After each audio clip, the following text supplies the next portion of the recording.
At the trial, the Arvizos claimed that they were forced to make this rebuttal video and to say complimentary things about Michael Jackson, and that it was all scripted for them. Many found this difficult to believe, especially after this segment was played. Wait, you know how these Bashir, you know how Bashir zoomed in on him holding hands? Do that the same thing. Because you know because that's what a mother does with a son, or a father does with a son, you know? And they try to make it out to be something wrong and dirty. Put your back straight. The hand holding thing. Okay. How did that make you feel? Oh, we're on camera? Yeah. Oh. We are? Yeah, I was just rolling. Oh, God! This is the outtakes of the outtakes. After viewing it several times, we felt this isn't scripted. Well, you know, the jury saw that tape, I believe, 5 times. So they had ample ability to decide whether she looked like she was being coerced and whether everything she said was memorized or scripted. And I think the verdict speaks for itself. Were the Arvizos skilled manipulators or honest everyday people? Here's one of the tapes where this question came up. This is the video where the sheriffs questioned Gavin about being molested by Michael Jackson.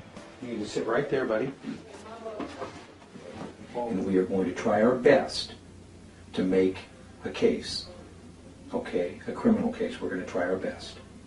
But you need to understand that we're going to need your cooperation. And Gavin, can you tell us what your conversations, what you guys talked about? Talk about, like, video games and people he knew and like famous people. We talked about Neverland and cartoons and Simpsons and stuff. He said that he has something that can relax me, and because he says that I know you're stressed out about all the stuff that's going on, so I have something that can relax you. He went to the room and emptied out a Coke can, and I think it was Diet Coke, I don't know. But he got a bottle of wine and he put it in there, and then he took it to me and I asked him, well, he said drink it, and I said, what's that?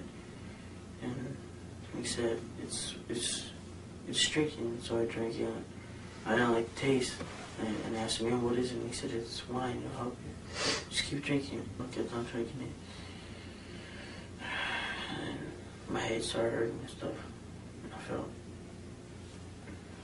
Okay. It wasn't right, was it? No, especially with your condition. Yeah. When I saw this for the first time, I thought, if Gavin is lying, he's really doing a good job.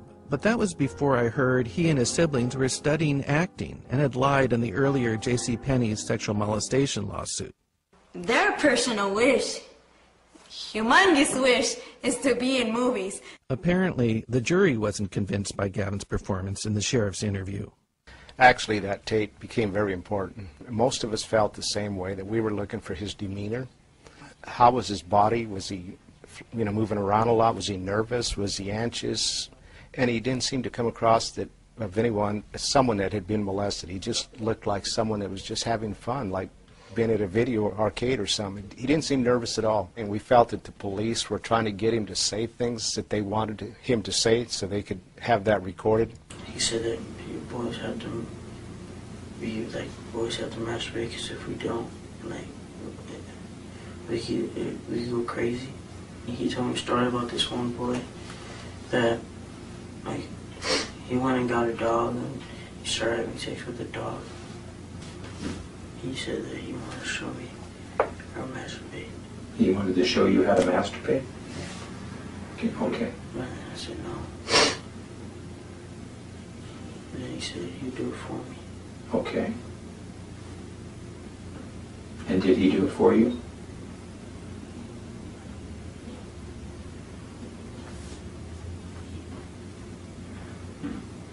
Go ahead, Kevin, it's fine. He put his hand in my pants. Did he put it on the outside? Inside. Inside? And what did he do next? He started masturbating me. Okay. And after a while, I told him I didn't want to do that. Did he stop? I told him not. He kept on doing it. I told him he kept on saying that he wants to teach me, and I told him, no. And what, did he finally stop? Yeah, after like a long time. Did you, do you know what ejaculation is? You know what that means? I have no idea, but I don't really know. Did any white stuff come out that you remember? I don't know. You want something to drink? You're doing a very good job. Let me get you something to drink, okay, buddy? Where are those drinks, Sam? Yeah. Trial witnesses testified that they found Gavin and his brother masturbating to porno when Michael wasn't on the premises. Also, records show that earlier, Gavin said that his grandmother told him the story that if you don't masturbate, you go crazy. But with the sheriffs, he seemed to substitute Michael for the author of the story. Michael Jackson has done wrong. Michael Jackson has done wrong to you and to your mother, and his friends that work for him or his employees have done wrong. After you've been through hell. Exactly. And for him to be giving you alcohol also knowing your condition. Did Michael Jackson know your condition? And did he know that he wasn't supposed to give you alcohol? Okay. Excellent job. At the trial, it came out that the Arvizos were badgering a number of celebrities for money and attention. Chris Tucker had interacted with this family on numerous occasions. He felt they took him for a ride. You know, I remember him telling me when I first met him that he was told this child had cancer. He wanted to help them out. He invited them to the set in Las Vegas of Rush Hour 1. He thought they would spend a day, and they ended up spending, I think it was 10 days or 2 weeks, and billing him for the entire amount. And he went to Michael Jackson in Florida and said, "Be careful, something's wrong." Got a bad feeling about this. I think we should just beat it. Just stop worrying and just follow me. Now, Jay Leno was interviewed by the Santa Barbara Sheriff's Department and secretly recorded by the sheriffs. He didn't know he was being recorded. And he told them words to the effect that this family had contacted him, that the 13-year-old accuser had tried repeatedly to get through to him, and that finally he had a conversation with him. He said that the 13-year-old sounded, overly rehearsed, sounded scripted. There seemed to be a woman in the background, directing what he said. And he got a bad feeling about what this young man was saying to him. And he thought they wanted money, although they didn't actually ask for it. And after that conversation, he told the staff not to let them put any calls through to him again, that he didn't have a good feeling about. We thought, here's another one. They're trying to lure him in and suck him in like they did Michael Jackson. Michael Jackson's childlike innocence allowed the family the full use of Neverland, even when he was out of town, as he did with other families in need. They had access to all parts of the property and freely used the amusement park, the zoo, the arcade, and movie theater. The kids figured out the Neverland security codes and were admonished by the staff for breaking into Michael's wine cellar and consuming alcohol. Eventually, the Arvizos got too out of control, and Michael started to distance himself from them. By this point, they were charging thousands of dollars of luxuries on Michael's account. Jackson employees related at trial how the Arvizos also became rude to the staff and acted like they were entitled to Michael's wealth. This family began to come up with these allegations of molestation and conspiracy only when they realized that they were on the way out, that Michael Jackson was sick of them, didn't want to deal with them anymore, didn't want them on his property. It was at this point that the Arvizos consulted Larry Feldman, the same attorney that won the reported $20 million settlement from Michael Jackson to young Geordie Chandler in 1993. The Arvizos met with the attorney Larry Feldman, who earns a percentage of whatever his clients make. He sent them to the same psychologist he used for the Geordie Chandler case, and shortly thereafter, the psychologist and Feldman reported to the Santa Barbara District Attorney's Office that Gavin Arvizo claimed Michael Jackson had molested him on multiple occasions. It just so happens that the Santa Barbara District Attorney, Thomas Snedden, had been hoping for years to find somebody to level child molestation charges against Michael Jackson. Here's Snedden at the Neverland Sheriff's raid. I'll just stay here. I just want to find out these here.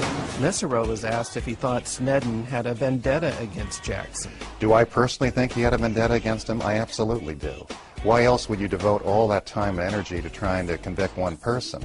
And one thing you didn't mention was that there was a website at the Sheriff's Department looking for any information on Michael Jackson, along with the trips overseas, along with 3 grand juries, 2 in Santa Barbara, 1 in Los Angeles. And this went on for, year after year after year. And the best they came up with was this case, which was shot full of holes. It probably didn't help matters much that Michael followed up the '93 confrontation with Sneddon by apparently criticizing him in this song.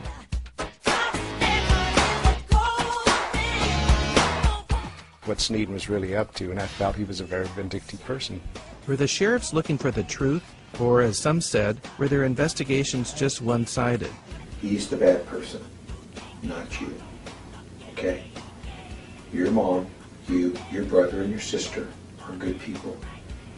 And you're helping by coming here and talking to us. I want to re-emphasize to you that you guys are doing the right thing and you're going to help a lot of people. In a sense, the district attorney's office became the Arvizo's new enablers. You watch that video and you realize this man has jumped to a conclusion without any investigation at all. That itself showed bias on the part of law enforcement. I think if you also looked at his demeanor, you didn't see someone who was nervous or shy or upset about what he claimed had happened to him. We also proved this young man had gone to acting school, had taken acting lessons, that he wanted to be an actor and a comedian and a celebrity. And there were so many things that were disturbing about that tape. I really thought when it went into the jury room it would help us, but I know the prosecution thought it was going to be a bombshell in their favor.